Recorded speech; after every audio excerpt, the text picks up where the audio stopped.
رب العالمين الرحمن الرحيم مالك يوم الدين إياك نعبد وإياك نستعين اهدنا الصراط المستقيم صراط الذين أنعمت عليهم غير المغضوب عليهم ولا الضالين اللهم ربنا آتنا في الدنيا حسنة وفي الآخرة حسنة وقنا عذاب النار ربنا لا تزغ قلوبنا بعد إذ هديتنا وهب لنا من لدنك رحمة إنك أنت الوهاب اللهم يا مهي الرفات ويا ضعف العافات ويا واكب المخافات ويا كريم المخافات صلى على نبينا محمد النبي الأمي وعلى آله وأصحابه وسلم اللهم اجعل في قلبي نورا وفي اللسان نورا وفي بصر نورا وفي سمع نورا وعن يمين نورا وعن يسار نورا ومن فوق نورا ومن تحت نورا ومن أمام نورا ومن خلف نورا واجعل لي في نفسي نورا وعزم لي نورا اللهم إني أعوذ بك من قلب لا يخشى ومن دعاء لا يسمع ومن نفس لا تسبع ومن العلم لا ينفع أعوذ بك من هؤلاء الأربعة اللهم اجعلني سكورا واجعلني صبورا واجعلني في عين سقيرا وفي أعين الناس كبيرا اللهم إني أعوذ بك من العجز والكسل والبغل والجبن والحرام وأعوذ بك من عذاب القبر وأعوذ بك من عذاب النار وأعوذ بك من فتنة المحيا والممات سبحان ربك رب العزة عما يصفون والسلام على المرسلين والحمد لله رب العالمين الأولين والآخرين محمد الأولين والآخرين محمد من نار أعوذ بالله من نار بحرمة محمد لبان لك رفع جمال لبان وتافى وجراه كان لك رفع جمال كان رسول إمامه لتخصيصه فوق الخصوص مزيات لتخصيصه فوق الخصوص مزية سنته إليها قسمة عذلية مكانته في المرسلين عليا إنارته حلسا وأقلا جليا فكم سيدي فيها المنوط بسيدي وحسبك بصديق تلوي محمدا وبسيد الفاروق حسبي بهم قال صلاة وتسليم على كبر أحمدي سلام على من ليس خلق كمثله ووجوههم تحوي لأكماس نعله وأعينهم تعصو لباهر فله سليل قليل الله كاتم رسله هلا آدمي خلقه ما لقيا متى أدركتنا للزمان بليا وجيناه نسكو والنفوس سجيا شكتنا مرارا راغة خاسميات مرارا كلا من تولو سكتنا مرارا راغة خاس أسكوال سركلا ما مرارا سكتنا مرارا راغة خاسميات كلا نما صلى الله تعالى عليه وسلم قبل شيء علي توري دكول با فلان كتابو تو يمنفو يكو كلا نما لكو جمال كديا من ولم سي جميل توري دي كبرا بكم لما كتابو لا سرين تو على كتابو ابا فلان صلى الله تعالى عليه وسلم كلا نما لكو اليك يا خير البريه سلام قديمك الذي كفيته الملام صلى عليك أبدا مع السلام في الآل والأصحاب ربنا السلام كلا حسن المقام دونه كل مقام يا نور كل عابد شام وقام أنت الذي أخرجنا من الظلام بك لنور من حباك بالكلام كلا بشرك الجميل يا خير الإمام بما نويت فيك سعيا ذا التمام أنت النبي والرسول والحمام بك انقياد الصالحين بالزمام كلا لك لدى رب الورى كل المرام لك به يا سيدي أصنع احترام جاد لنا باكي تعالى عن المنام بك فأنت سيدي خير الأنام نويت سكره عليك كل عام وكل سهر والكتاب الإديام نويت سكره عليك بالقلام وخيرها يا ذا الجوامع والكلام كلا هديتي كس كرما بالانصرام يا كائد لي من إلهك المرام تبت لربي سائرا بذا النظام كلا لك عبدوا باللزام هم فيها خالدون صل على محمد صلى الله دوانيا كالفو دوانيا دوا ني دوا تابجابيل جامعنا سوفورو مسلم دام جلو بيت من بولو حلاجي سلو توري الميم فتن دي كير لمن ستلايا صلي على محمد إلى جلو بنا ولا تلنا دوانيه دوانيه دواني دوا تابجابيل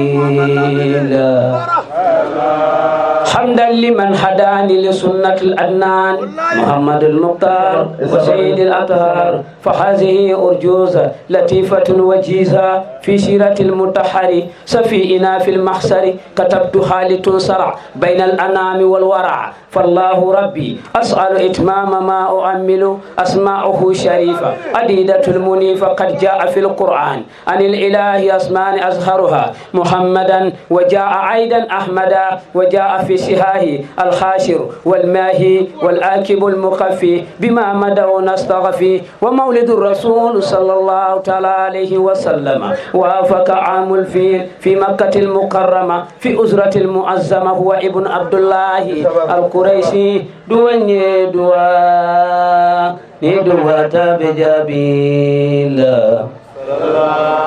mandinka kebal ko sankalan diwe ka duwaye simala ni jata kiriya bu ka duwala sankalan yala wolo baba solo duwanye duwa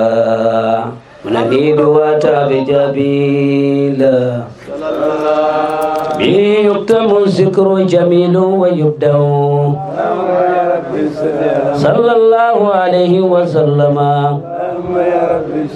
قد أفلح المؤمنون على سيد سادات النبيين ورسل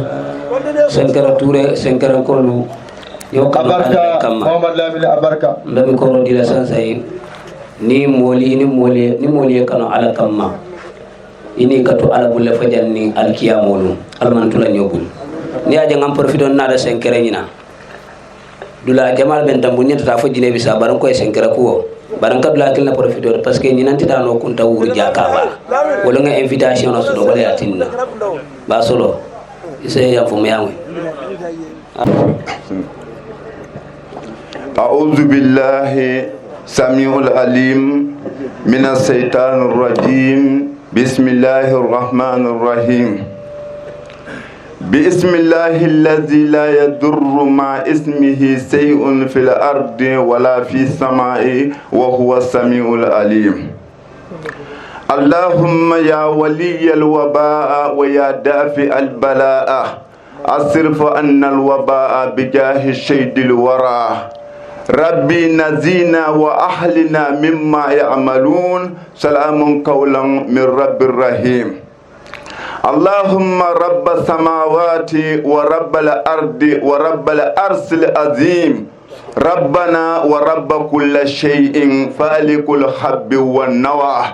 ومنجل التوراة والإنجيل والجبور والفرخان اللهم أنت الأول فليس قبلك شيء وأنت الآخر فليس بعدك شيء وأنت الظاهر فليس فوقك شيء وأنت الباطن فليس دونك شيء ربنا آمنا بما أنزلت وتبعنا الرسول فاكتبنا مع الشاهدين واتقوا الله ويعلمكم الله والله بكل شيء عليم. ثم الصلاة والسلام على أشرف المرسلين محمد بن عبد الله وعلى آله وأصحابه ومن تبعه بإحسان إلى يوم الدين. فأيها الإخوة الحضور إخواني وأخواتي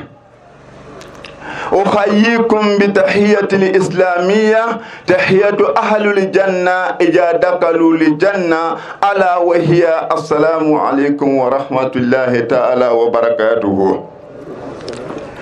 بعد مسلم مولو لنتن يمالو أنجاتي يمالو ka be konton misilma yala konton dirola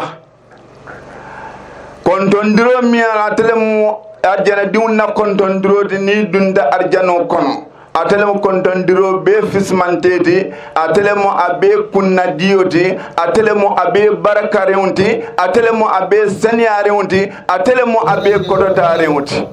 ko konton diro tombon konton diro kono ka sikanan kana ka di atul alfa bunyari unna al ulama ul fudala الذين حضروا معنا في هذه البقعة المباركة الحفلة المناسبة بخدمة مولد مصطفى صلى الله عليه وسلم الذين ذاؤوا من أماكن شتى لونالو من يالون كوي ما بيرين في جانتو نسي كونتونديرو تيكا والله nsa folo walla abolu kono mamma min keda senker tureti ala karamo kundankolu bijang lonna le muniyalon ko fusmante ya dunke wolle le moyti asikoliya puri be sirin ka kuma na manke alfalla ya maroti bare don e ko almamuru ija aba fakad asah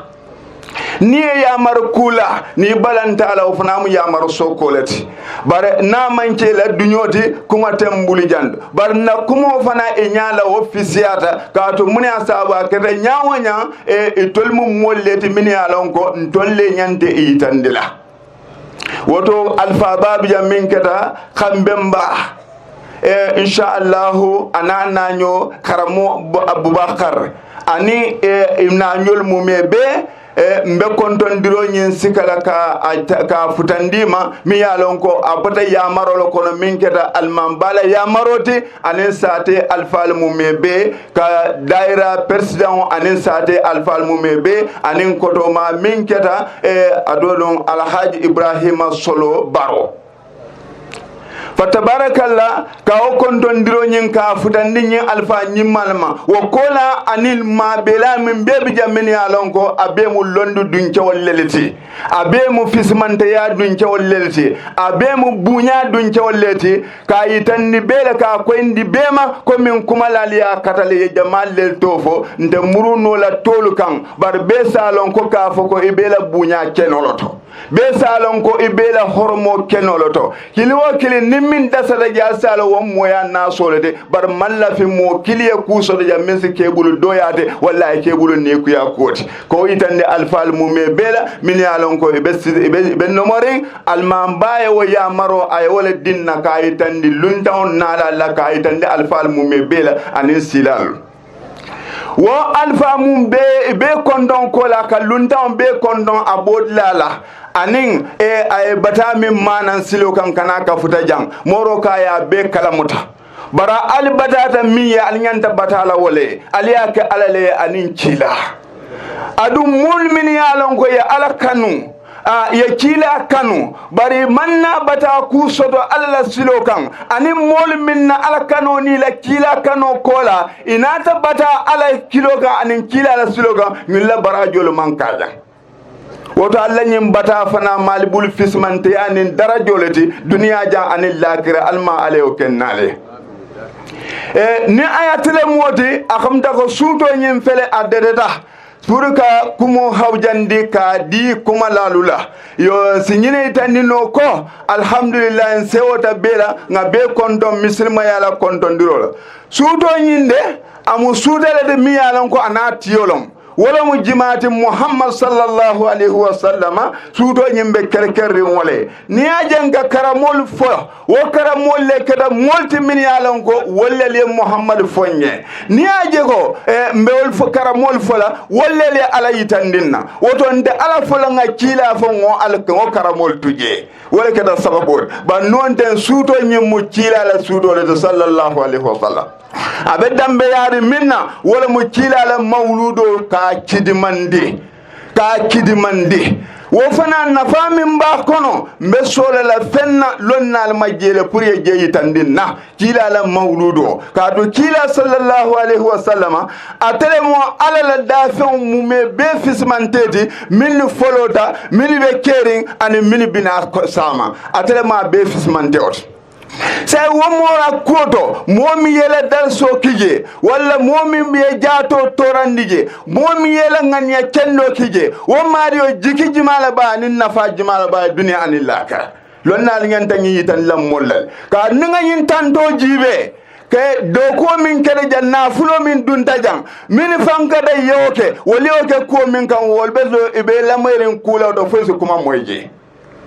adu wanyanta kelale woto nyi ninku mutta ado ko kele nyanya bada keda miye wojarta kula min siata nyinti binnu nata wal badada nyanya bada jarta kula inata miye wojarta kula min warta labatal mu me beti wala muhammad sallallahu alaihi wasallam wa muhammadu alanyi mauludo nyin mi alon ko mba kono tenka kidimandi nga alfal tara kono ekake wo lonnali yafo ni amamandi watu do esafoye ko albe bidi allah albe bidawonela bare min yake fo imalon ko bidawonon ba walla fo yalen ko bidawono ni yalon ko bidawu munati ne fanka da nyin bidaw nyin kace wala mu kumoti mi yalon ko anyanta jibela nyin kumo ko ana anyanta ka foje kadu ko lonna suruda miyalon ko e ka fa ko al imamu abu usama saykun nawabi yaje ako wa min ahsan ma ibtada fi jamanina ma yaf'alu kullu ami fil yawm al muwafiq li yawm mawlidihi sallallahu alayhi wa sallam ako nyimmu few be nyimmati nyimmu bilaw be nyimmati nyimmu ko be nyimmati ko mi yalon ko ya folo na jamano ko oto ji ninku mata min ga kuma abe mol ko na mi yalon ko nyinka mol kuma se de jamano milla abe jamano ko la kuma ko mi yitande katugo ako nyimmu fam be nyimmati mi yalon ko akuma seta na jamano la yajel ako bari fam nyimmin kuma se la natal mu kamoti yufalu كل آمين من كاك سوسن إكاك بلوني سوسن بريا كماسة إكاك نياك إكابن لنجي مالفة الموافق في يوم مولد مصطفى صلى الله عليه وسلم ikata temmendi mustafa la mukiluna fe wala mkilati ala bankelu dunia kono ka bana minal khaibi ka do kila tarta sotorinne ayatara amam funde dunia kono abe maborin abe alabatu kan amam funde dunia kono abe maborin bay dunia nata si temmeto dunia solata nyinna pour kila ena dunia kono tinyaro mimbe kelen fasa dada kabilin dunia solata wala alalen dunyo sita je pour kila findina dunia kono kana dunia kono nyinkama anyanta min dada ya dada wo tembo wala nata ben karo fe miyalonko e ka fa ko rabiul awwal arabul safa rabiul awwal wala mu annabi suku karo anata ta tembe wala fe atinjali fi sani asa min rabiul awwal تان أنين فلا أتم بدأ في يوم الاثنين تنلونا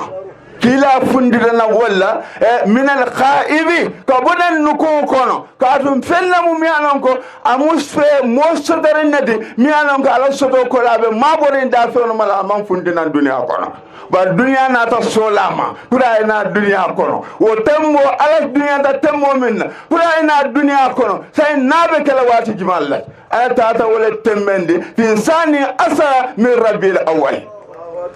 ha annab suku karo atlitan anin fula fi yawmil isnin ha kila na ta walla kana ala da sonu kam hakela ay duniya tara alhaalo min kono sen pour ka duniya bondi o kono anata o wato la pour kana da sonu kana mul kam wolunyi alfal nata wolun jibe wolun ko le ko lunji mala moti e ko lunna moti mi alan ko lum barakare una moti say lumin barakata mobe mine nyinna wolunyi bala e ko nga barako nyine wolunyi na ni nga barako nyine ngembe barako sotla kono wo barako nyimba nyine na nyaadi le sudo nyin kono e ko to sudo nyin nga kerkere ba nga ke sada wolun sutoti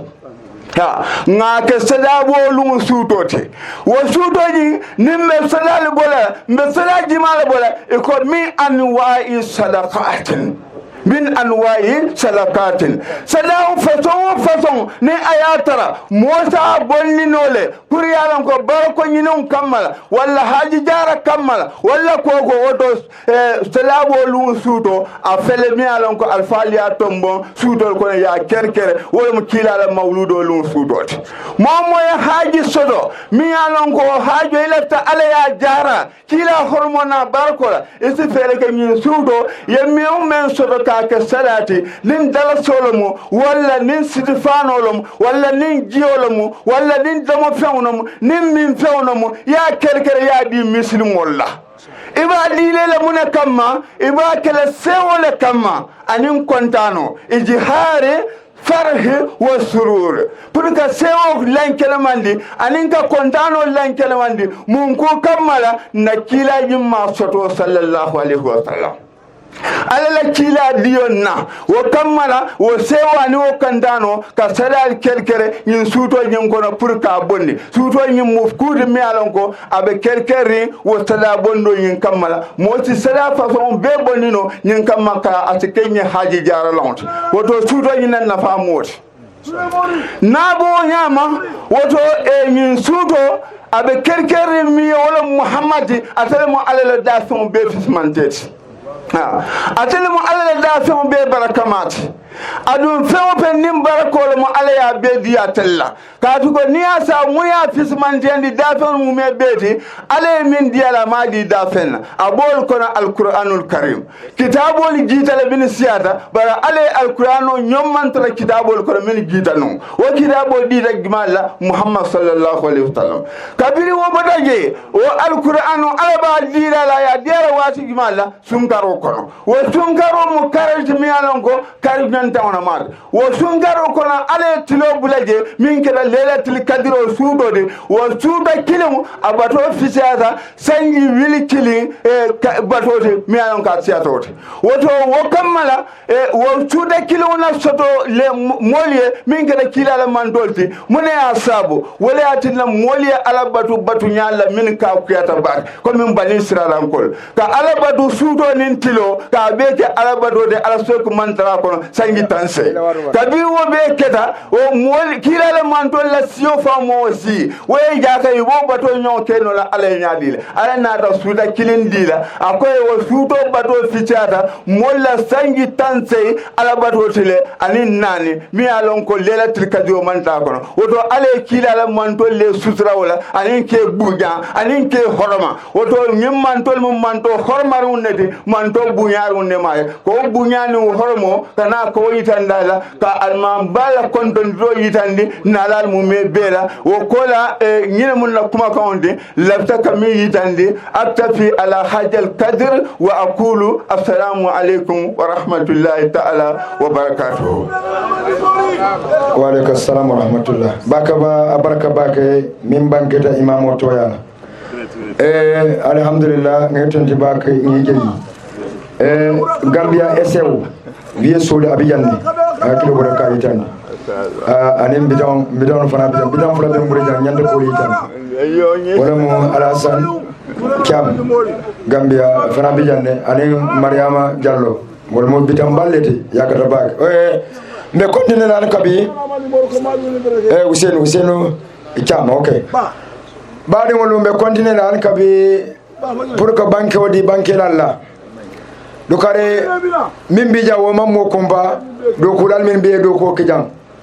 bara kare min jamano la wala mo ba aliou daboti anda fana ya kata ko kijang kaduma tere mo daira nyaton ko diki buje sengel wotuma ale yimbe ndatal le jamano fe alma chokla simani kariala ala daira nyaton ka kersate yirwani kairoti alma ale o kontinendi me komodi la nal fabala min kedam fa kadi kantati inshallah pour que lunta onu konton katuko alfa balemu andon khalifa bale fanamu sifo kantela khalifa le mati sifo kantela imamu le mati wotuma kabona Gambia kana jang femma wirindi fonyin kamo andon lonna bale fanamu ni fudara maktabo de kalo ne ko jumale mu nyin khalifoti amanke khalifa ya to dam manti ay ku jamal fana mara hanna manke khalifa ya inshallah be ko modi dala sukulala sina kambarandi pour nyin kambala insodo monding ngakuma kawndi Ibrahima Seck la inshallah Ibrahima Seck burmana fa 5 minutes inshallah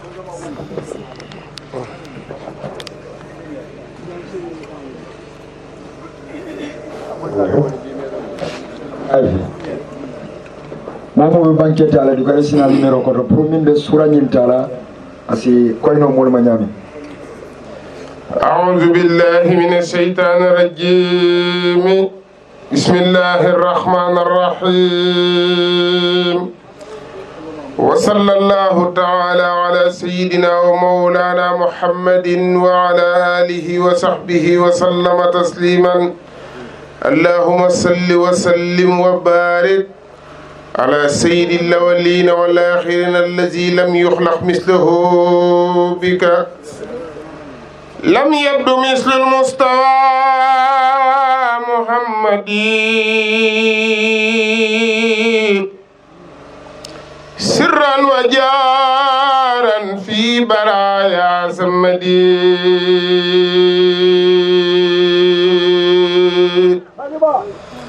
لم يبدو مثل المستوى محمد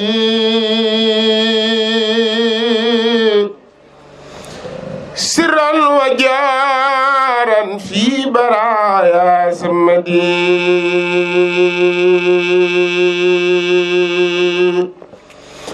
مد لنا لما اسلام والكفر محا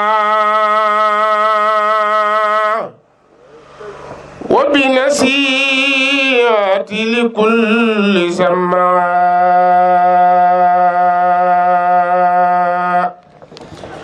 يقود بسائر والباطن من أطاع لله في كل زمن مد لنا الإسلام والكفر ما وبنصيحتي لكل سماع محمد مثال لم يأتي فيما مدى وأبدا لا يأتي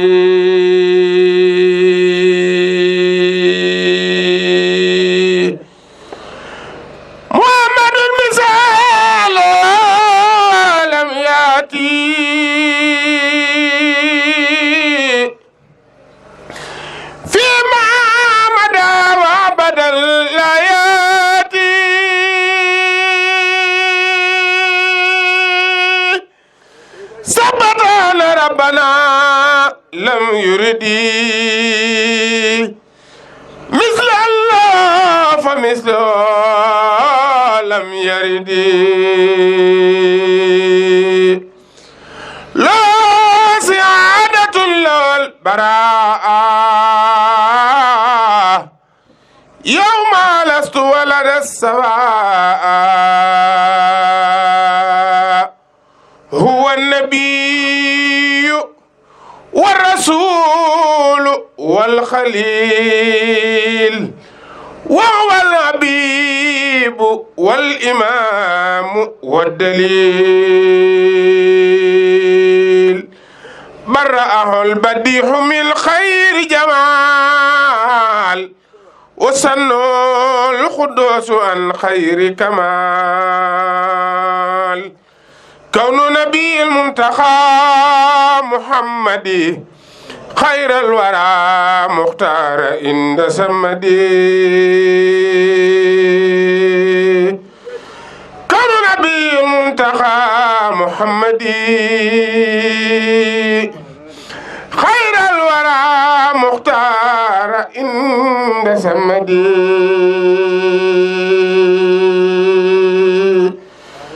طويل لنا عمرنا صحيح لنا بدنا وعمرنا رشد والتوفيق يا الله ودمرا كل أهداء تضر بنا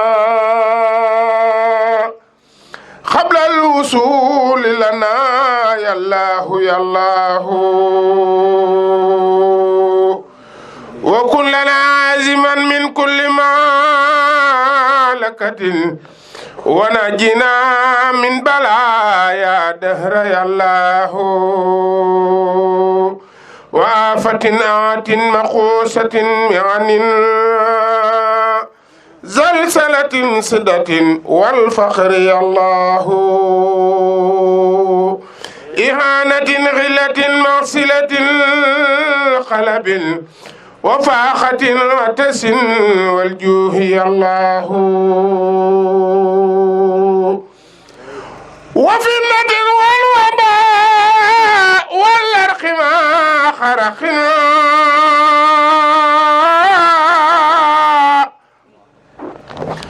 والبرق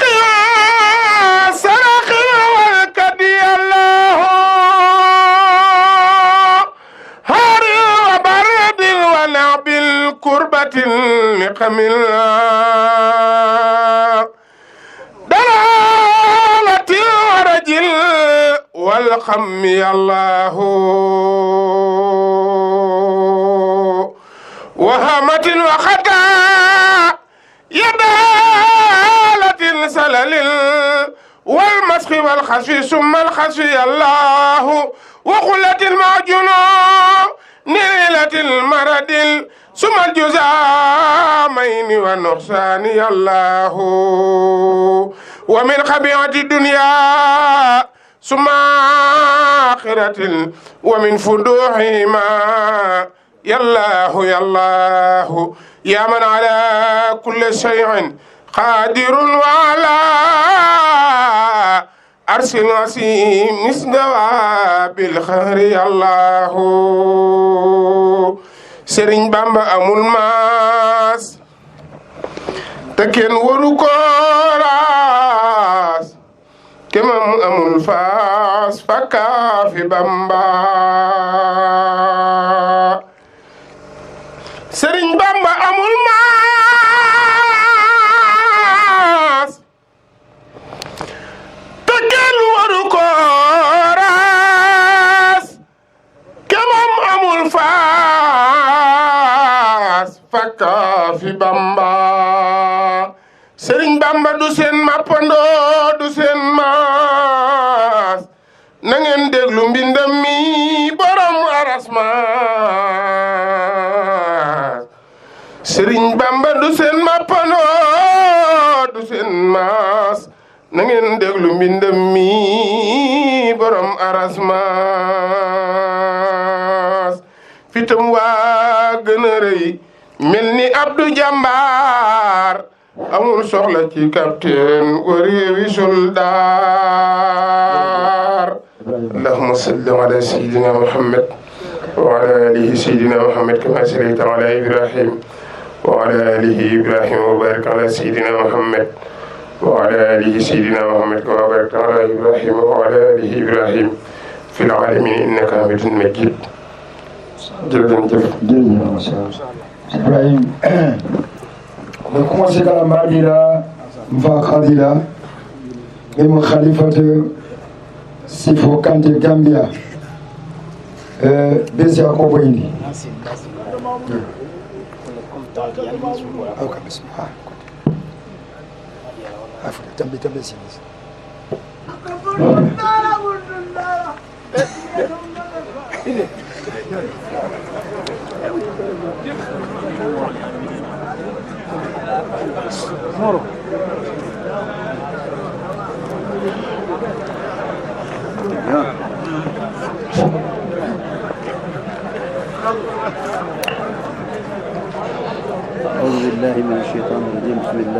أعوذ بالله من الشيطان الرجيم بسم الله الرحمن الرحيم الحمد لله رب العالمين والصلاة والسلام على أشرف المرسلين سيدنا محمد وعلى آله وأصحابه أجمعين أما بعد الحمد لله رب العالمين بجماعة بكونتنا ككونتندرو فلو خليفة بالا Ture kunda Animbaro kunda Anin sengere be mume Anin kaza masibekeu Ako nyinketa esewo badi kafuta janto Manna banke wala Barin natara doron nin jama sinyo janga nyolong si hakiri bulando ke dongonding Muhammadur Rasulullah sallallahu ta'ala alayhi wa sallama ala bengo bedamin ite diamulano ite banke o kenola foyedo mondim bankeje Muhammadun ninkombe ala kumo fola ninkomba ala kumo bankela domonding wala be bankela fanosike sukulala ye min foje ay kila mankutu nyalela masha Allah akaye ko khuliqta mubarra'an min kulli aibin ka'annaka kad khuliqta kama tasa'u ko Muhammad akaye ko Muhammadun yedale ibe baririn ne ibe kisarin ne ngay bo bele cew akamuntale ko ala ye dale kadiyate tefon nyaminna akay fa ahsana minka lam tarakattu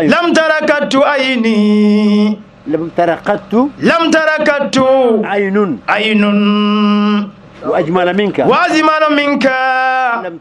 لم تلد النساء أكو من بدياتي أكاي من بدياتي ولا مني نياتي نانا منجي جيروكي ولا بري من بدياتي والله مسون المومكي كلا ناتلي kankarandi daji ko nyimala walatin aisha biryanyininka kilala daji kola ako khuluquhu alquran kila daji ko wal alquranoti وإنك لعلى خلق عظيم عليه ولا محمد إتلي بداجي كوني مالو بكم محمد صلى الله تعالى عليه وسلم أناتل كنكرندي daji kola kankarandi limani ala kankarandi dinola kankarandi alhalala nyanoma minna ibe kala arjana dimulati walatinna ko kullu ummatin yadkhuluna aljannata illa man aba akondela mankutobe namantobe abele be dunna arjano kono foni min balanta saibol kayko waman yaba ya rasulullah jumala be balanna wala akayko momin yantenoma ibe dunna arjano kono mimma noma ite balanta arjana dungunela adumbe jamano le kono jamano mi yalon ko maslan warta bake alabato moli amira ko abe suni salo doron nato ani alqur'ana karam hani alabato ikafo doye ko al-ibada ash-sha'iriyya wal-ibada at-ta'amuliyya ash-sha'iriyya wala beni Allah subhanahu wa ta'ala tema sunbe wala kono salobe wala kono jakabobe wala kono hijobe wala kono bar alabatu do bi jeto niwo mambetea ndonne katinya wala munti at-ta'amuliyya ini molutema adu wala tinyata nanyi jamano kan bawo rasuluko wallahi la yu'minu wallahi la yu'minu kila man ya rasulullah wala mujumati akayata tawandila ayekala akata tawandila fosinya saba ikaye jumale muwati mine kasarata nyine fota nyine perdita ako man la ya'manu jaruhu bawaikahu wami yalonko isinyo amankisa itala torola yo yara hanira sungo siyata ila salo siyata bari sinyo min be bala iba tora kan kila ko ita manke mu'minuti mune wotinya ibada ta'amuliyya na baranyoya alabato na mambetea ini alatemo akatinyale yombe jamanu leto molu ke nemota ibe dolu kajafila ibe dolu tinyala adun kila yam fatandi nyinnale kila la fitale ngatara society kono mi yalonko asike kaira society ti la darara wala dirara ninga nadino ke woti doron asibetea waliatin ani saibol be sirin rasul sallallahu ta'ala alayhi wa sallama ani saibol be sirin akoyeko ana ukhbirukum bi afdala من درجة الصلاة والصوم والصدقة kila bala ikaya hankai akwa folen ndale kibar laban fenna nali yake muna wala barajo warta ila nafiloti saloto walla ila baraji nyinen siunto walla fang ila baraji nyinin sadaboto afolen tal nyinin kala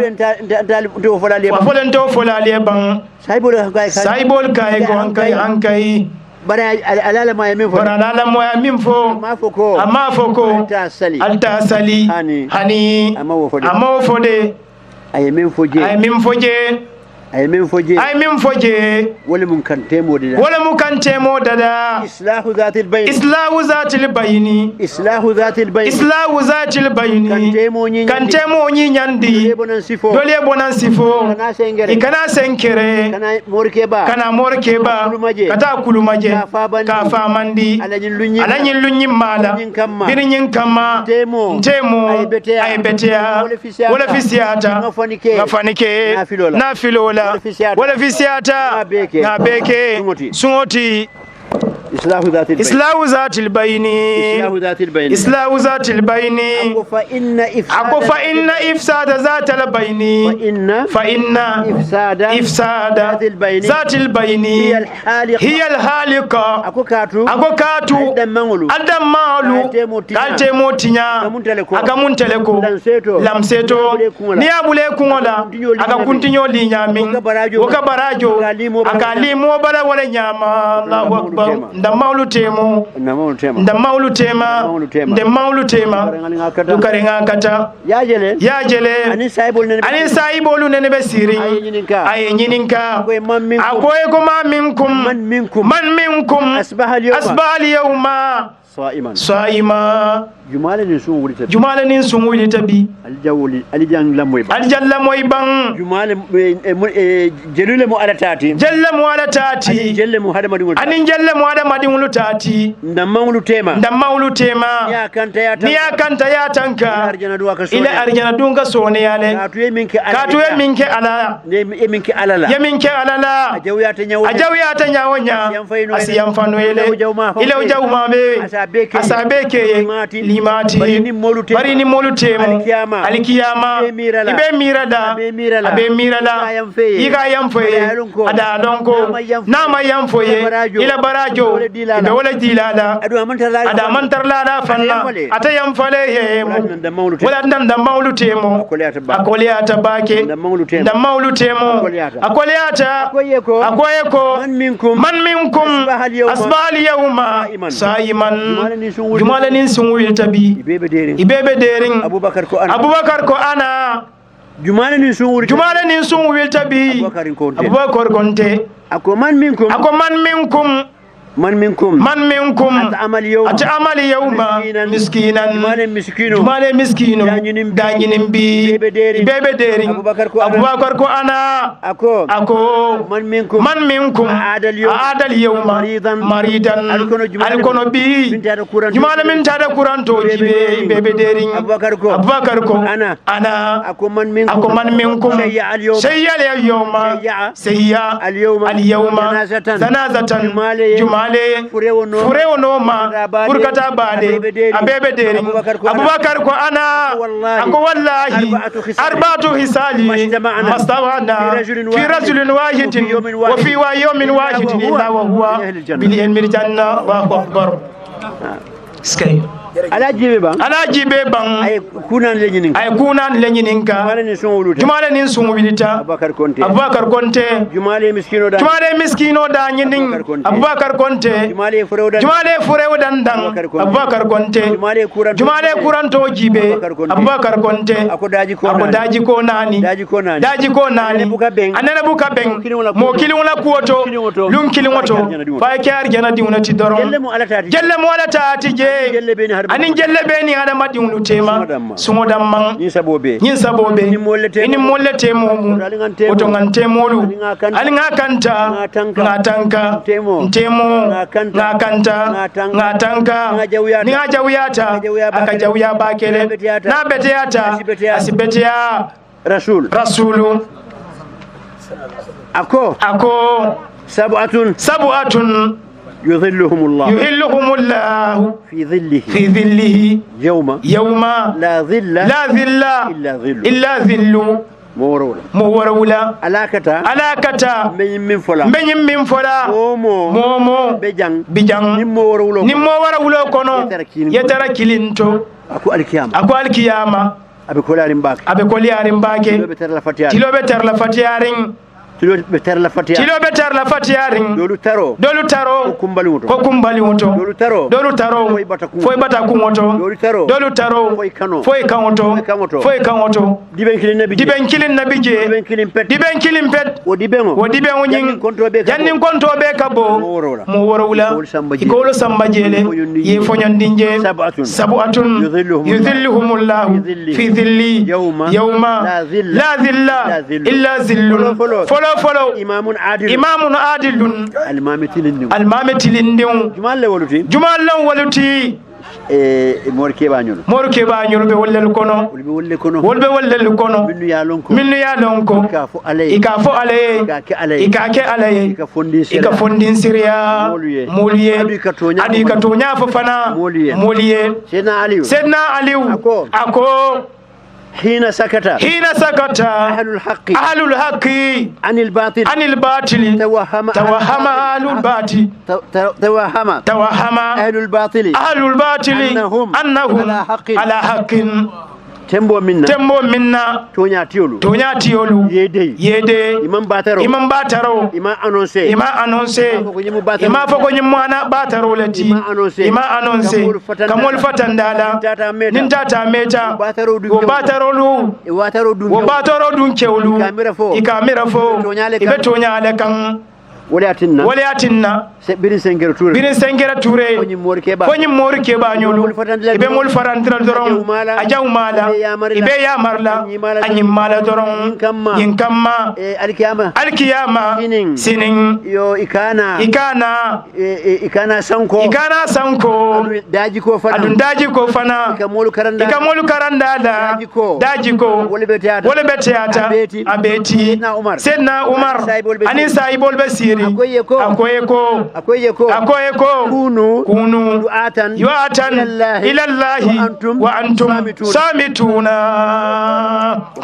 okoliatale ako mobe ali wili bang ali kiliro ke ala kan ali mol fatandi ajawmala ali mol susundi abetemala barali taraderin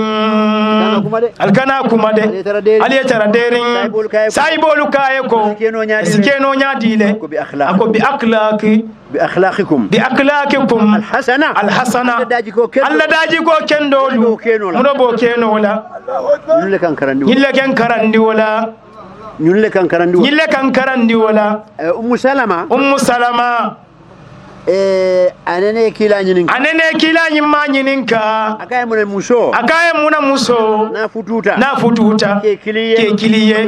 ke fatala futuo kono wodun ta arjana anada futu ke doye wo fana fata ala futuo kono aketa arjana dimunati anada futu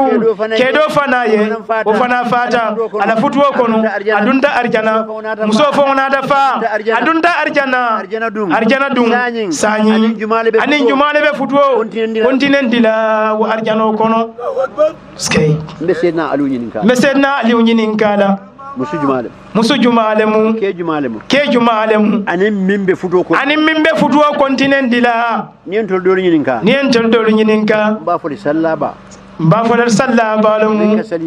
sali beti ani wolbe tentenna walla alquran karanna ba ani wolbe tentenna walla barkila ko hani ibe nyima daji kola ani wolbe tentenna futuo kono musalama ko husnul khuluqi dhahaba bi khayrihi ad-dunya wal akhirah daji ko nyimma afele atata ay kayra fulo beta dunya kayro anilla kira kayro nyiluka mol karandi walla imanda walade ikamol karandi yenengo muta ikana molutora ikamol karandi ye bulobula yemolu nafa sedna aliyu ako خيركم من كف فكه خيركم من كف فكه وفك كفه khairukum man kaffa fakkahu wa fakka kaffahu wa sarrukum man kaffa kaffahu wa fakkahu wallahi wala munti akwal be fisamanteo wala moti mi ya lonko ayada mara amano moliti ayada mara abuka afo jawmato abuka molungaibe abuka kujawo fo bari abulo ayobula afonni siriyata wala mo fismantewti wala munyiriti akobaral be jawma wala mo fanati mi ya lonko ayada bula muta ada ayobula aba fola doron ajawma barabulo ayo muta abe jawyari ala fende sotola mo wara wulo mine kanne bari namanan nale kan dulala kilimbiye ngala file nin tada dawoda ko fo nin kamma musolu si susundi nyanta kala musu sifanya di lati musu sifanya di muso nyanda kala minti nanyolu alsila moy wotola ning konoto diale mu aliyalon ko nanyi aimmatu nanu Abu Hanifa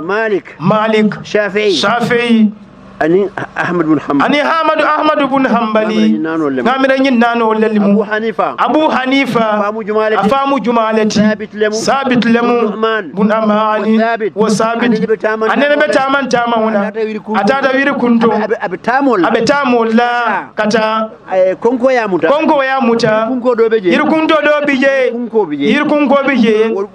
wo yiridimo ajolonda siloka ayosika ayadomo kongo kamma barbira hakilo yama nada ta konoto ka mari nyininka nakanya ta lafa nyakanda sambil be fen grawon ya jadi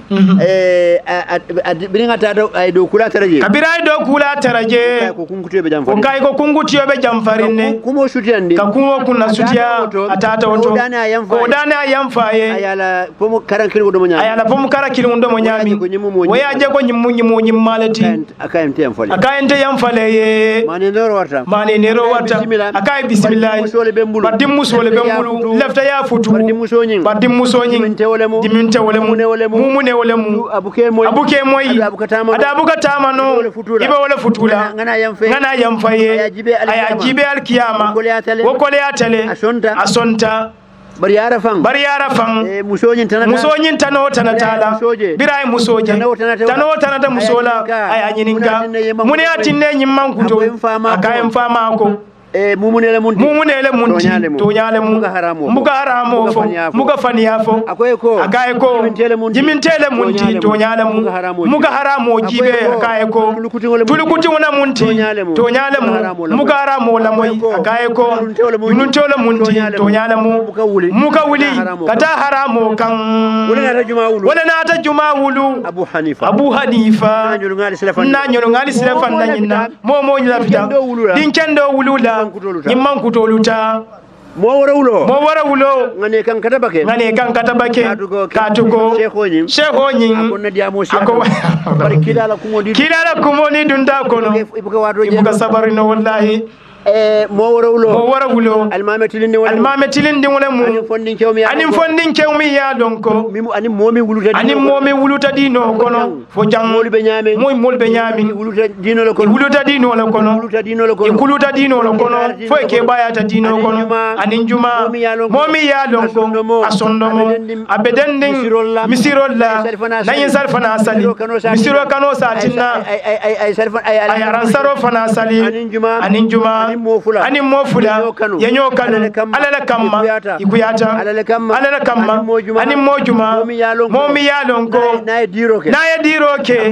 abulba kamindi marabuga fen kala mutaje ani juma momi yalon ko muso min nyinyata adarajata fen babulu Fion babulu ko be babulu ko kay ko nga fere ala kuta siso kon kay entebe silarin ala damma lila anin juma anin mombi yalon ko te ala fin ko ya ala kano sidwa sondo mo kono fa sondo mo kungo anyada fa jiola nyimmo wara wulo wolle be taradi be on kono mo yakata nyimman mankutu doti nyimmo wara wulolu kono ali alhaqo boyni wa akhiru dawana alhamdulillahi rabbil alamin wassalamu alaikum wa rahmatullahi la ilaha illa allah la ilaha subhanallah illa allah la ilaha subhanallah la ilaha illa la ilaha subhanallah santo illa allah la ilaha illa allah abaraka bake imam kadi kante ala ko mukaku balati membre banque la jam mukaku fere ay service ke foya tammini gambia be nyaato min kira ministre onti ay be mara jannabe khalifa yala foro kadi keda ministre be mara lati barabo service ko nyawnya ay hakilo tubake aya Kenya fara long ala balu kono ako khalifa min tataje wala loro service okay min tarra nje wal tarra lori woto bari e kalon lom bake kadi ngol kitam moti mi alon ko kunene mans ikiri anno gouvernement me samba ni ajibe ale min kate ay o nyone ke o nyon doliye famioto biade mu kilinne de bari ya nyon kemeke mo bo famio nyon kono bin sewota bake shekadi kante alhamdulillah rabbil alamin mbe continue la han kabi ka kumosi ka kadi banke la la so ko dara taymutige wayatinna sukulalalu nimmin bena taala minti sabadron wala dila mbe komodi la mkonimtela mimmun ku kenyoti pour no kumo futanda tiyoma inshallah imamuna malik ghasama inshallah jannabe kumo taala nsi komodi sukulalala bismillah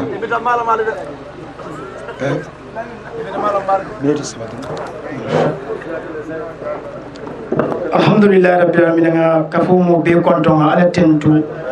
ndemolo la mo minnu dun kewulti ka sababu lu konan konton ke tentu ke jayi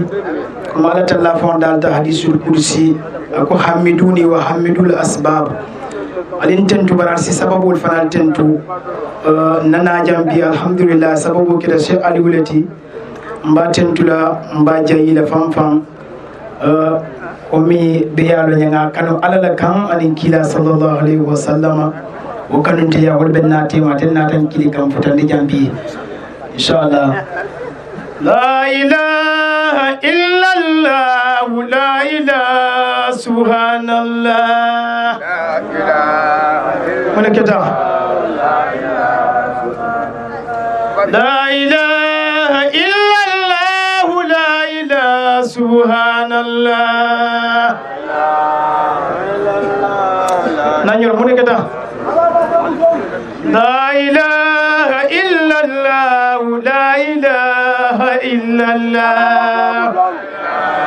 illa allah la ilaha illa allah la ilaha illa allah la ilaha illa allah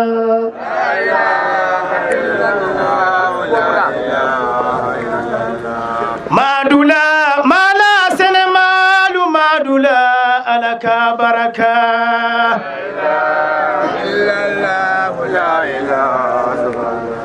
ngole madula mala nyimmalu madula alaka baraka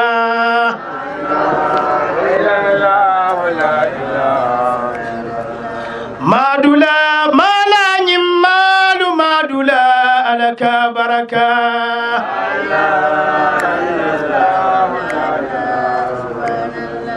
madula basankera ture madula ala ya baraka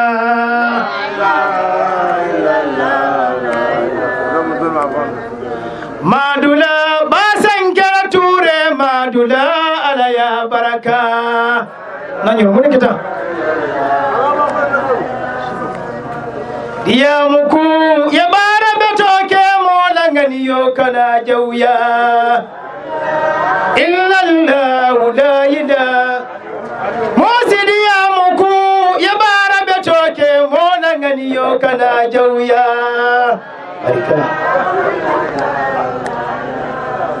ya rabbi man saba kiti yo betela bulu fente fenti itele sotota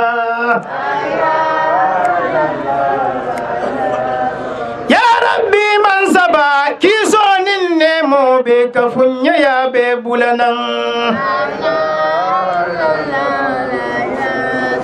ya rabbi man saba kiti yo betele bulu fente fenti itele sotota illa allah la ilaha subhanallah abarka bake sukurara alma alejo me kuma continue lan kabi khalifo bita sokon kamuruna folo me kuma di la sheikh imamna maliki gasama inshallah kana ka continue ni wato ya dinna fo jani me futana damindo fo me futano la chamu kunda bitandi umar bamalo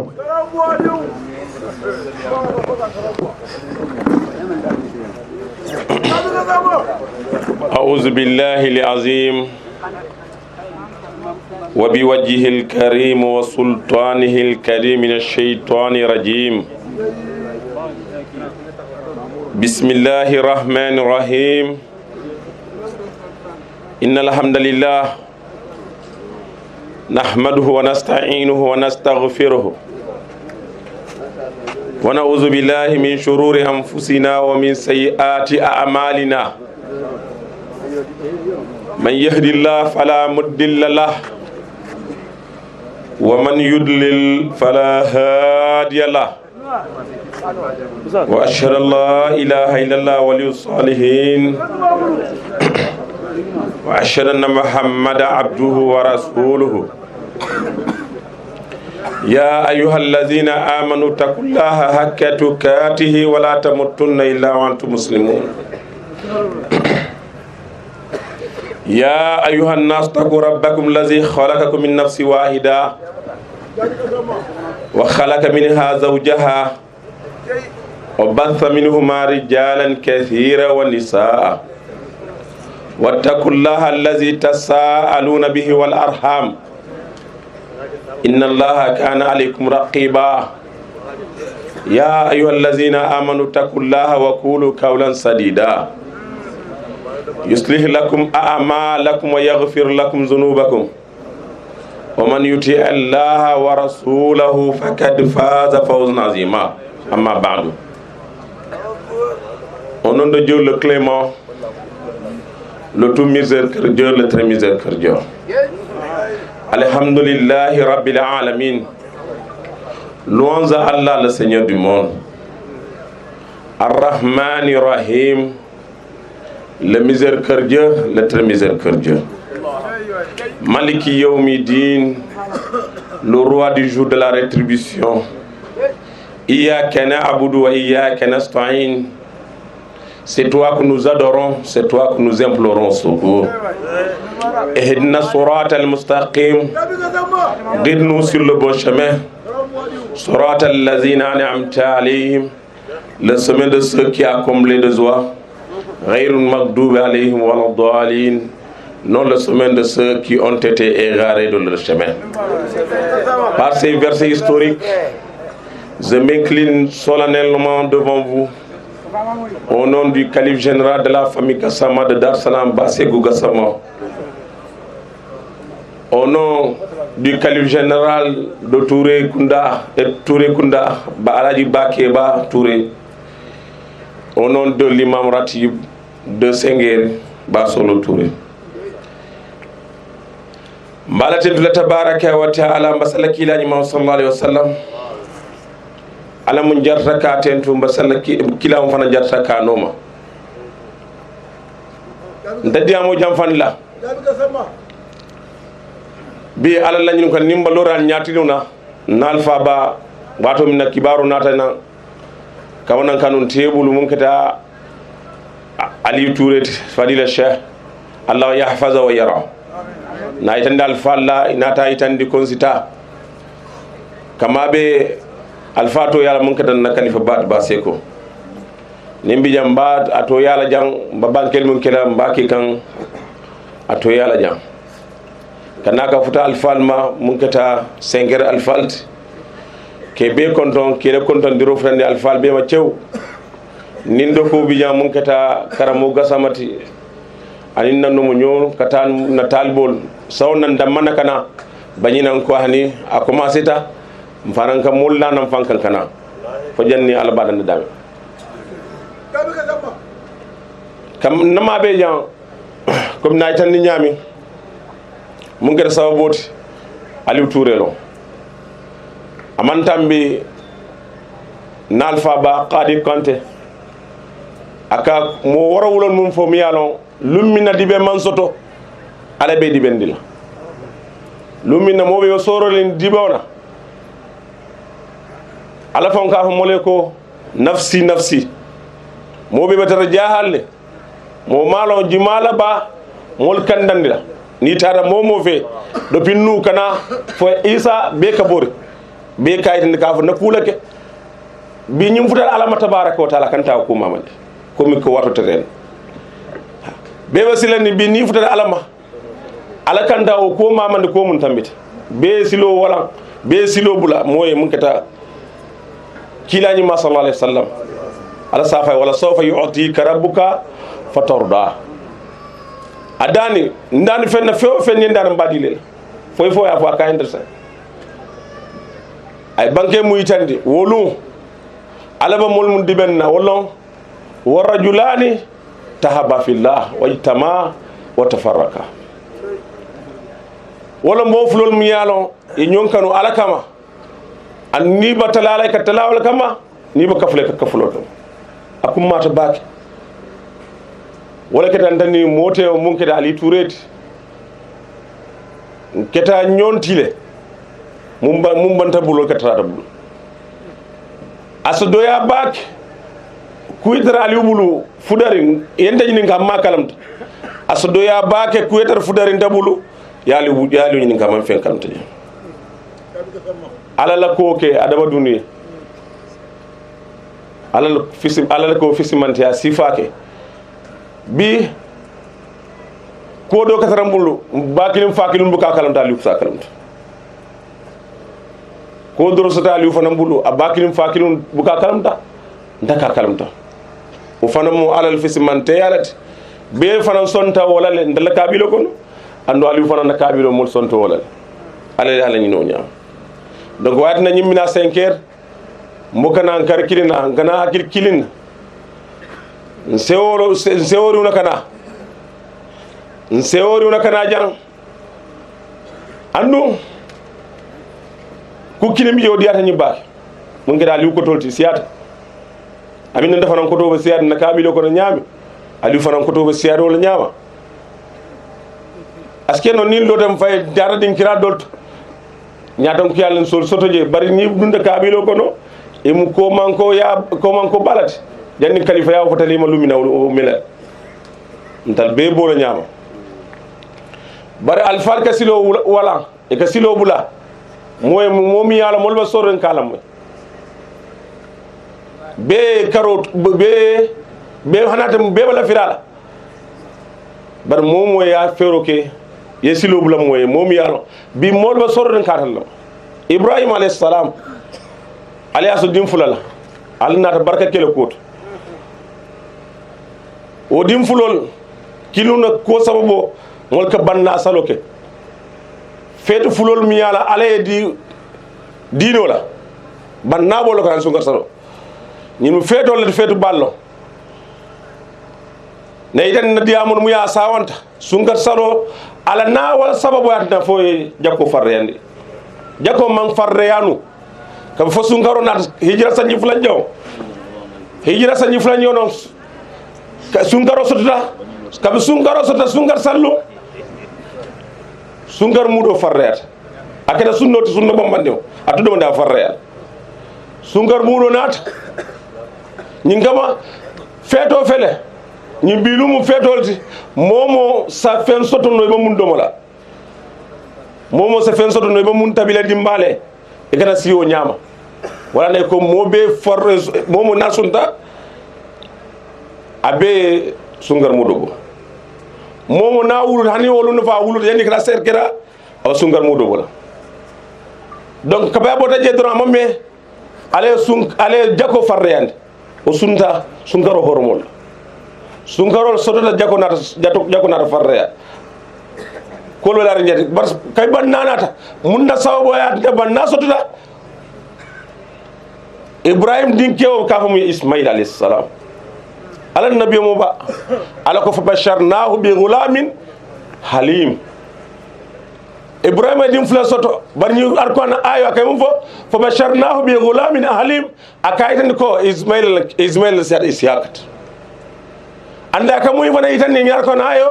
kayde ka ko yaram fa ismail fana fisiyata katami isiat ni ano chrétien no liaje ka ko isiakal fisiyata won mula affaire ndal muslimo ndal affaire wala munti ismail fisiyata isiat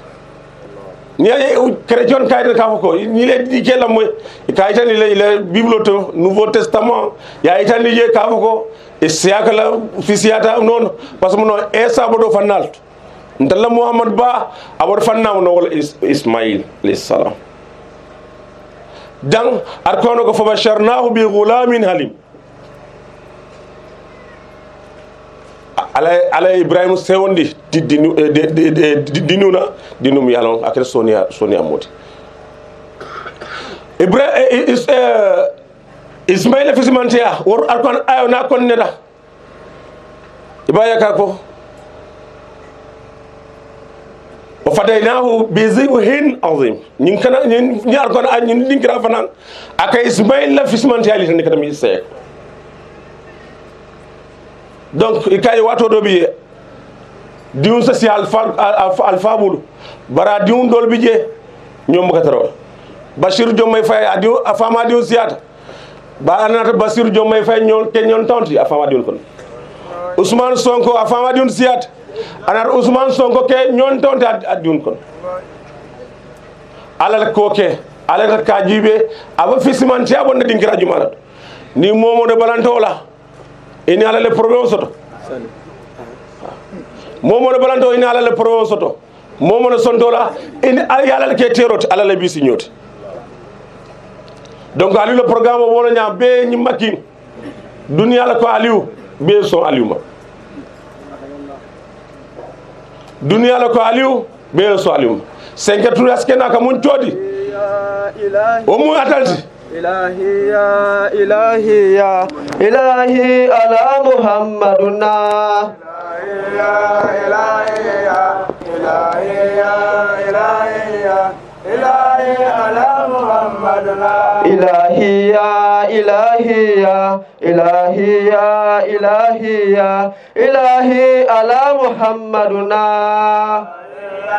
ilahi ya ilahi ya ilahi ya ilahi ala muhammaduna kila ne falim balang ko kila ne falim falang ko kila ne falim bella salli ala muhammaduna ilahi ya ilahi ala muhammaduna shemalgi jabile oni ali wature de nyille nyokanu ala kan salli ala muhammaduna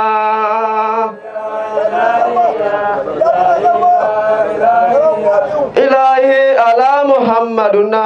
shemalgi jabile oni ali wature de nyille nyokanu ala kan salli ala muhammaduna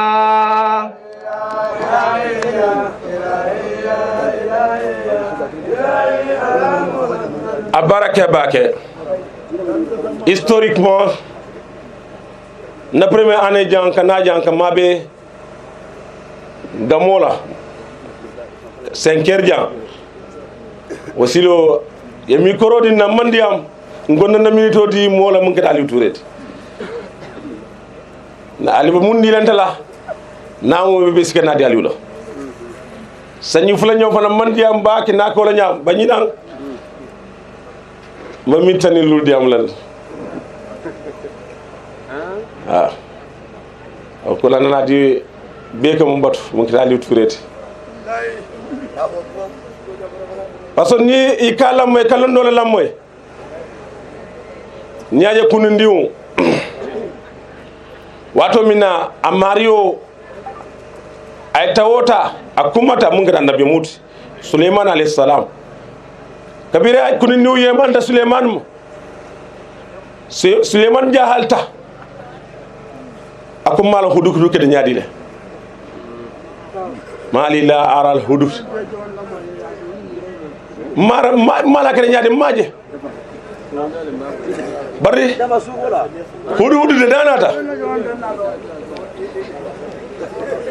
mba yankankati la wala nafa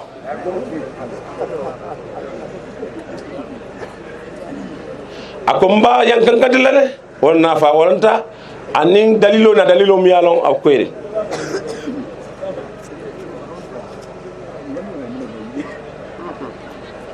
e bola ñama imam me baake ko ndiw ñim findita na ko ndiw jang pour kay tan ka fa londo la kum mat nafta jele fala wala nan soto dinkirala je anin kula nata Sulaiman mullo yaje mari few tele talbo wala few nata mun kada ko ndiw ma ñami amari sa ko be kala barata ay ke kende ay tan dala folo ka fa yendande ku babulu ajanda ka mu fama folo ako ahad bima lam tuhit bi muru ta fenale ta Sulaiman ito mo marioti isa ko be kenna e mullo na ku kalamta e mun kalamta londo le atna ay jefo sen Sulaiman o sore wala munti kuno mun kalamta ndama mullo akay wajituka min sabai bi nabay yaqin ni kibaro ñu bonnan sabayle andu kulom yalla hakkilo son tamal o tembola na te dante donc aka londolo kum malay tandi warna nka mu fo wato be la cew mole akata kabla londu ko noma mol kana décourager kabla londu ko no kono ndiyam da sibu kuroto ne itani bi almamu kundaje mabije londo ba faka je nyami est ce que ninta do nyama janni waddanta iba sonnale ka almamiya ka revendiquer pour toujours ne ba almamiya ba revendiquer wato mu bela londo la bije parce que ilaji ma sallallahu alaihi wasallam ka ba almamiya dantela ay londo lo folofo ya umul qawma aqrahum li kitabillah alsamol tammin de mulu yalon wala karan warta bi 40 fa in kana fil kira sawa fa allahum bi sunna ni la karon tambeta ñaar ko no tanka misal fe ni ndo fana ko no tanka jimal la hadis tanko warta ni beti alo tambe donc kila sallallahu alaihi wasallam a ketenne ka baboto to ni kayanto la sai bital muna eta siyoto ni boto to ni bital muna ta tamo to jumala tamo warta donc tamo kum ma dafana wato mine critère on nata aba critère nan njawt jalla fa muy tan lansay mol sakata ni yeto aliou afanyanati ularo ni ko 5 heures ka londolo moy ka londolo kalamta na soboto 5 heures be wilte be wala ñu non na mun sobi parce que 5 heures du mun doro mbali wulu touba ñi betal ma meso no ja fa ñe karo ke ñoy doy sa ay galande ka fa ko kuule wilini mu manke almam ya ñu damante kuule wilindi mu manke almam ya ñu damante akamu fonno sobita wala la nun kan nyaba kan 5 heures bel wilta be dun karan kan wato wadan ka fo ñinen nak campagne mu kasiyata din kira jama ngam fonno je 5 heures jam mole fanka nen dun bonde takaro mole fanka nan dun bonde takaro hani aliu mu fonka mol karande lumba si abadi finna na bade dol la fana karande atakla fa na to fa a lafta adiwe karono yata no nyam fo mo le fanko wala nyinga ka kabo ko ka kalbal fat e kay mol ka tita ka mbone ndun karande fa banda mo ne ma karande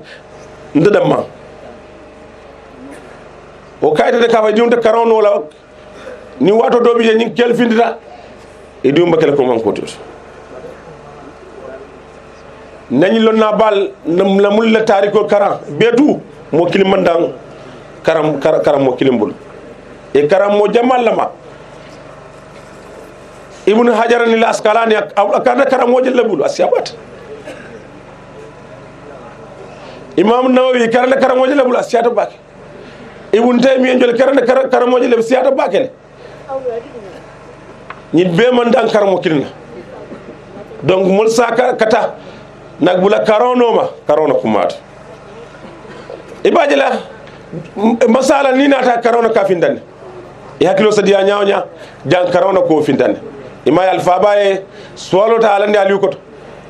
atala miro aw itanda ko askeno londo fana tarom bijel ndama mum kalamto mo famma jota ma sero binna société kono ko mum beba jaha sere il faut kala londo dastal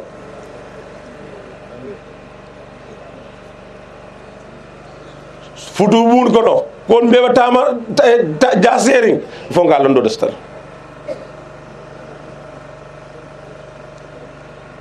kilani ma sallallahu alaihi wasallam alaya ya marre futu wala bare ako wa anki ho mata balakum minan nisa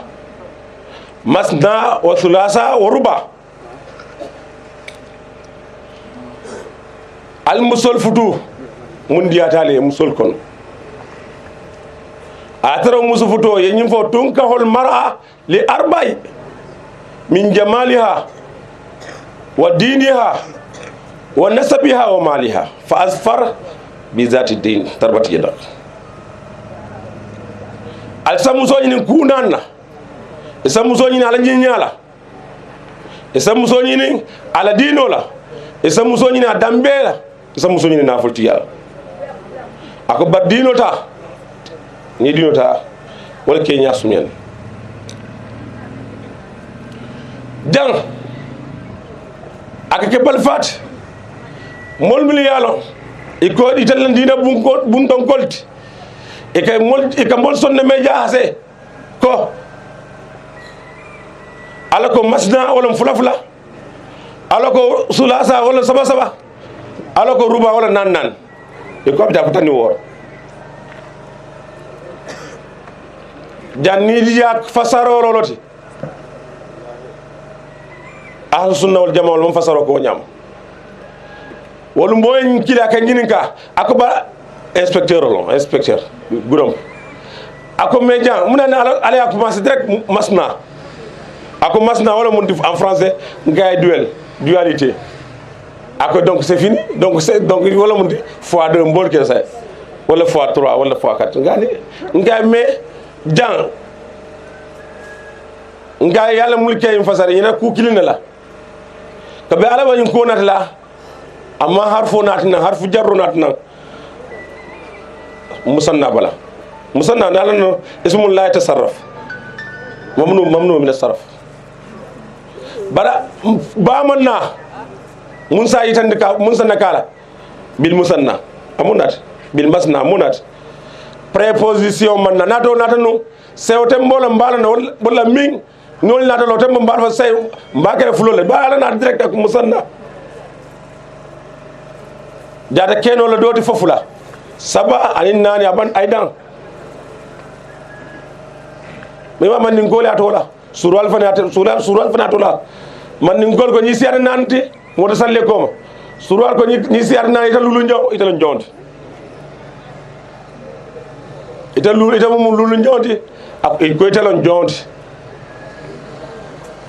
man ngol ko ñi yake ñi lulu njonde ka ko say ita mo dal mamiya sappo ko nol bi nawo futu buun kono pro mbolt e kam fa muso kan e ko muso inelo nam balalo soti wallazina yuzahiruna minkum min nisaihim ummatum ma hunna ummatu in ummatuhum ila allahi waladnahum mol mun ke kari ka fa ko inde nam musolo aminda nam baralo ala ko ani kane kale le musola comme ye baralo iba mu fet manke fent fo mu yewulo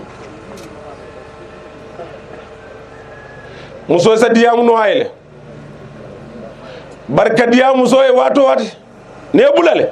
abka kesnarote bularo bu ko fa sanaro kono namoje ndar sade dot alota dora ko nebulale namuso killing nebulal ne fula nebulal saba nane je fondo moliol murundi nyonka donc kala no kaw londo kiide te bakel musubulo yake kili ikay sinja kilias ya 5 killing fule fe baka il faut nga compter non na muto ngal jenol la albe jenol la abuka ke snarot fo be ka snar futu sanato fo musubulo nebula la kili fula nya fona jede mbalore ngo ndade intervention ki ngo ñowa bandale ikawe bata ngotay murno ñonga ye murno ñonga bi wala fudo dia fay diw so ko rek ma si bolon anna katana bula lundu ko noma in wuri lastila mastatadu ma tawfiqi ila billah assalamu alaikum wa rahmatullahi wa barakatuh